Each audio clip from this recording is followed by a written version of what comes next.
السلام علیکم ورحمۃ اللہ وبرکاتہ۔ الحمدللہ رب العالمین والصلاة والسلام علی نبینا محمد وعلی آلہ وصحبہ اجمعین، اما بعد فاعوذ باللہ من الشیطان الرجیم، بسم اللہ الرحمن الرحیم۔ ان لکل دین خلقا وخلق الاسلام الحیاء۔ محترم سامعین اکرام، اللہ تبارک و تعالیٰ نے انسان کو جب پیدا کیا اس وقت سے ہی انسان کے اندر کئی صفتوں کو پیدا کیا ہے۔ اللہ تبارک و تعالیٰ انسان کے اندر روح پھونکنے کے ساتھ ساتھ ہی محبت بھی ڈالا ہے، غصہ بھی ڈالا ہے، غم بھی ڈالا ہے، حیا شرم بھی ڈالا ہے۔ اللہ تبارک و تعالیٰ کئی صفتیں اس میں ملا کر رکھا ہے۔ انسان جب ان صفتوں کے ساتھ رہیں، ان صفتوں کے ساتھ معاملہ کرے تو جب اس وقت تک وہ انسان کے درجے پر رہے گا۔ جب اس میں سے ایک بھی چیز انسان چھوڑ دے تو اللہ تبارک تعالیٰ کی نگاہ میں وہ بہت ہی بری مخلوق ہو جائے گا۔ اللہ تبارک تعالیٰ اس کو پسند بھی نہیں کرتا۔ خاص طور پر ہم شرم و حیا کے متعلق بات کریں گے کہ شرم حیا کرنا، اپنی عزت کی بچاؤ کے لیے آڑ کرنا، پردہ کرنا، یہ کتنی اہم چیز ہے۔ شرم و حیا ایمان کا ایک حصہ ہے۔ ایمان کے ساتھ ہی ہم جنت میں داخل ہو سکتے ہیں، تو ایمان کے جو حصے ہیں ان کا بھی لحاظ رکھنا چاہیے۔ اللہ کے رسول صلی اللہ علیہ وسلم نے حدیث میں کہا کہ الایمان بضع و سبعون شعبہ، ایمان کے 70 یا 70/5 یا 70 سے زیادہ حصے ہیں۔ اس میں سے اللہ کے رسول صلی اللہ علیہ وسلم نے سب سے اعلیٰ حصہ کلمہ لا الہ الا اللہ کو کہا، اور چھوٹا حصہ راستے سے کوئی اذیت چیز کو ہٹانا، کوئی تکلیف دہ چیز کو ہٹانا کہا، اور درمیان میں اللہ کے رسول صلی اللہ علیہ وسلم نے کہا کہ والحیاء شعبۃ من الایمان۔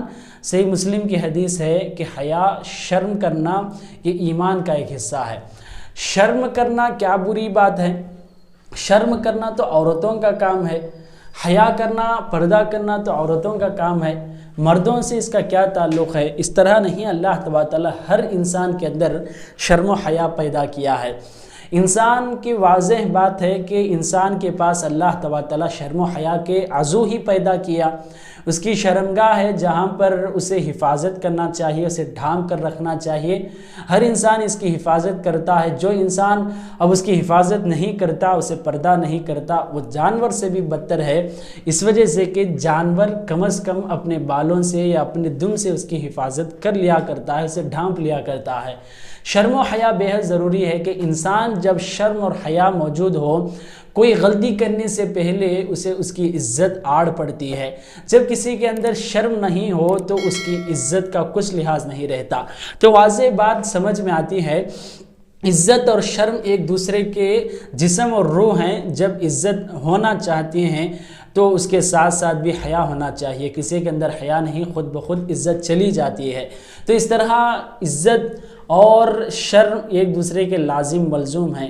اگر ہم عزت کی لحاظ رکھنا ہے تو شرم کی صفت ہمارے اندر ہونی چاہیے۔ اللہ کے رسول صلی اللہ علیہ وسلم نے ایک متفق علیہ حدیث میں کہا کہ الحیاء لا یأتی الا بخیر، شرم و حیا انسان کو ہر وقت بھلائی کی طرف لے کر جاتی ہے، خیر کے معاملات ہی کراتی ہے۔ انسان جب شرم و حیا کرتا ہے تو کسی کے سامنے برے الفاظ بات کرنا، برے حرکات کرنا، لباس کے اعتبار سے، چلنے پھرنے کے اعتبار سے، اس کے سارے حرکات اور اس کے بعد میں آنے والے مشکلات، ہر چیز کا لحاظ رکھے وہ ہر وقت حیا کا معاملہ اگر اس کے اندر ہو تو اچھے کام ہی کیا کرتا ہے۔ اور ایک حدیث جب صحیح بخاری موجود ہے، اللہ کے رسول نے کہا الحیاء خیر کلہ۔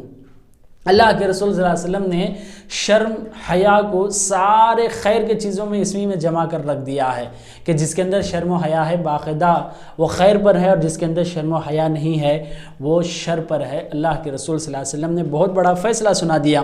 اللہ کے رسول صلی اللہ علیہ وسلم صحیح بخاری کا اور ایک حدیث ہے جس میں کہا ان مما ادرک الناس من کلام النبوۃ الاولی، کہ پہلے کی نبوتوں سے نوح علیہ السلام سے لے کر آپ صلی اللہ علیہ وسلم تک ہر نبی اپنی قوم کو شرم و حیا کی تعلیمات سکھاتے تھے کہ کس طرح وہ رہنا چاہیے، کس چیز سے بچنا چاہیے۔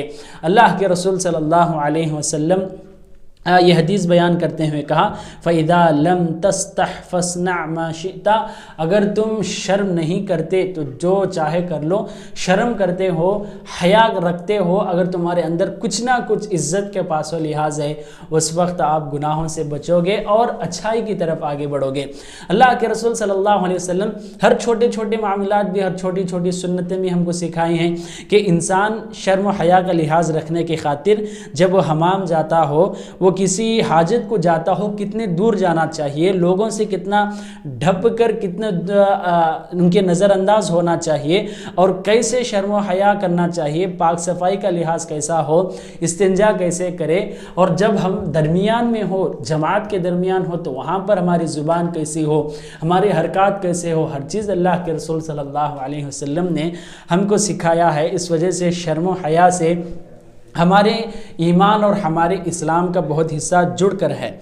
ایک اور حدیث میں اللہ کے رسول صلی اللہ علیہ وسلم نے، مشکات میں یہ حدیث موجود ہے، کہا کہ ان الحیا والایمان قرنا جمیعا فاذا رفع احدهما رفع الاخر، ایمان اور حیا دونوں ایک دوسرے سے مل کر ہیں، ایک دوسرے کے لازم ملزوم ہیں۔ جب حیا چلی جاتی ہے، شرم چلی جاتی ہے تو ایمان بھی اس کے دل سے نکل جاتا ہے۔ اس وجہ سے ایمان، اسلام یہ آ کر شرم و حیا سے جڑ کر ہے۔ جب تک ہم شرم و حیا کا لحاظ رکھیں گے اس وقت تک ہمارے دل میں اسلام اور ایمان باقی رہے گا۔